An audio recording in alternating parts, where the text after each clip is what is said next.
warahmatullahi wabarakatuh. Anak-anak, kita akan belajar pada hari ini mengenai bunyi dan sumber bunyi. Bunyi adalah benda yang bergetar. Jadi setiap benda yang bergetar itu akan menghasilkan bunyi. Contohnya, ketika kita berbicara, mengapa kita menghasilkan suara? Itu karena ada pita suara kita yang bergetar. Maka kita bersuara atau menghasilkan bunyi. Contohnya lagi, gitar. Ketika kita memetik gitar, maka senar pada gitar akan mengeluarkan bunyi karena senarnya itu bergetar. Nah, kemudian kita akan mempelajari sumber bunyi. Sumber bunyi yaitu semua benda yang dapat menghasilkan bunyi. Contohnya gitar yang dipetik, pianika yang ditekan dan ditiup, TV, radio, dan HP. Mengapa benda-benda ini dapat menghasilkan bunyi? Karena seperti yang Ibu bilang tadi, gitar menghasilkan bunyi karena adanya senar yang bergetar. Pianika dapat berbunyi karena adanya alat di dalam pianika yang bergetar ketika dia ditekan dan ditiup. Kemudian TV dan radio HP ini karena memiliki alat yang dapat menyalurkan bunyi. Kemudian dari sumber bunyi itu bunyi akan sampai kepada kita. Mengapa bunyi dapat sampai kepada kita? Karena adanya zat perantara bunyi. Atau zat perantara bunyi ini disebut juga zat yang dapat menghantarkan bunyi. Apa saja zatnya? Yaitu udara, air, dan zat padat. Ketika ibu berbicara kepada kamu secara langsung, kamu dapat mendengarkan suara ibu karena ada udara yang menghantarkan bunyi dari mulut ibu ke telinga kamu.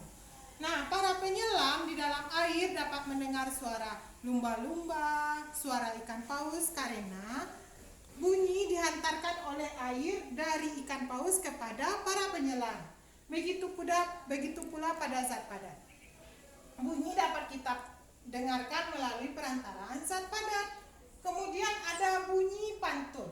Bunyi pantul artinya bunyi yang memantul diakibatkan perambatan bunyi yang terhalang oleh tembok. Jadi apabila kita berbicara, bunyi itu dihalangi oleh tembok dinding atau tembok gua, maka bunyi itu akan memantul. Bunyi yang memantul itu kita dengar seperti bunyi yang kita ulang. Misalnya, kita memasuki goa atau memasuki ruangan yang sangat besar, maka akan terdengar apabila kita berbicara saya, maka akan terdengar bunyinya 2 kali seperti saya. Padahal kita mengucapkan cuma sekali. Nah, bunyi belakangan yang terdengar itu namanya bunyi pantul atau bunyi yang dipantulkan oleh dinding. Jenis-jenis bunyi pantul ada 3. Yang pertama, bunyi pantul yang dapat memperkeras bunyi asli. Yang kedua, gema. Gema adalah bunyi pantul yang terdengar dengan bunyi pantul yang terdengar setelah bunyi asli diucapkan. Nah, bunyi pantul biasanya terdapat di ruangan yang sangat besar atau di goa. Kemudian ada lagi gaung atau kerdam. Gaung adalah bunyi pantul yang terdengar bersamaan dengan bunyi asli. Jadi bunyi pantul itu ada 3. Ibu ulang lagi, bunyi pantul yang memperkeras bunyi asli, gema, dan gaung. Kemudian apabila bunyi pantul ini terdapat di setiap ruangan, maka akan mengganggu orang lain. Nah, apabila bunyi telah mengganggu orang lain disebut dengan polusi bunyi. Bagaimana cara mengatasi polusi bunyi? Maka cara mengatasinya yaitu dengan menggunakan zat atau alat peredam bunyi. Alat peredam bunyi yaitu busa dan karpet.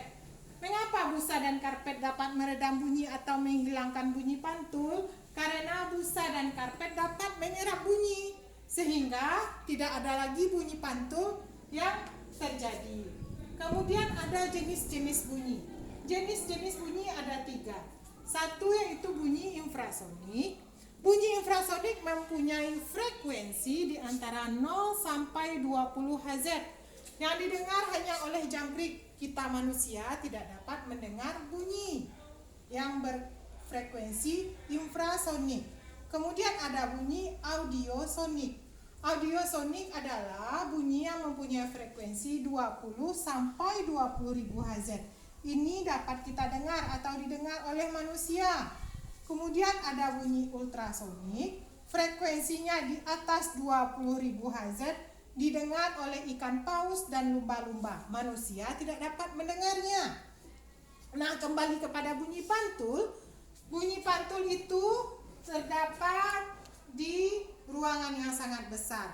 Kemudian jenis-jenis bunyi yang dapat didengar manusia adalah bunyi audiosonik. Nah, kembali kepada zat perantara bunyi. Bunyi dapat didengar apabila melalui zat perantara, yaitu udara, air, dan zat padat. Bagaimana di dalam ruangan hampa udara? Maka di dalam ruangan hampa udara bunyi tidak dapat kita dengar. Begitu juga di ruang angkasa. Mengapa di ruang angkasa tidak dapat kita mendengar bunyi? Karena tidak memiliki udara, air, dan tidak ada zat padat penghantarnya. Tetapi apabila astronot menggunakan zat penghantarnya seperti kabel, maka orang astronot dapat mendengar suara astronot lain. Tetapi apabila tidak ada udara dan air, maka mereka tidak dapat berkomunikasi secara langsung. Nah, itulah anak-anak mengenai bunyi. Ibu ulang lagi ya.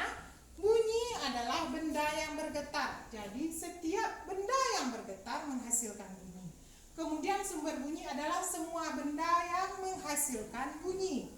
Bunyi yang dapat didengar manusia adalah bunyi audiosonik atau bunyi yang mempunyai frekuensi 20 sampai 20.000 Hz. Kemudian ada bunyi pantul, ada 3 jenis. Bunyi pantul yang memperkeras bunyi asli, bunyi pantul yang terdengar setelah bunyi asli atau gema, bunyi pantul yang terdengar bersamaan dengan bunyi asli disebut gaung atau kerdam. Kemudian zat perantara bunyi ada udara, air, dan zat padat. Kemudian ada zat peredam bunyi. Akibat adanya bunyi pantul ini mengakibatkan polusi, maka digunakanlah zat peredam bunyi, yaitu busa dan karpet. Nah, sekian anak-anak ya. Silahkan kalian catat, kemudian jawab pertanyaan yang nanti akan Ibu berikan. Assalamualaikum warahmatullahi wabarakatuh.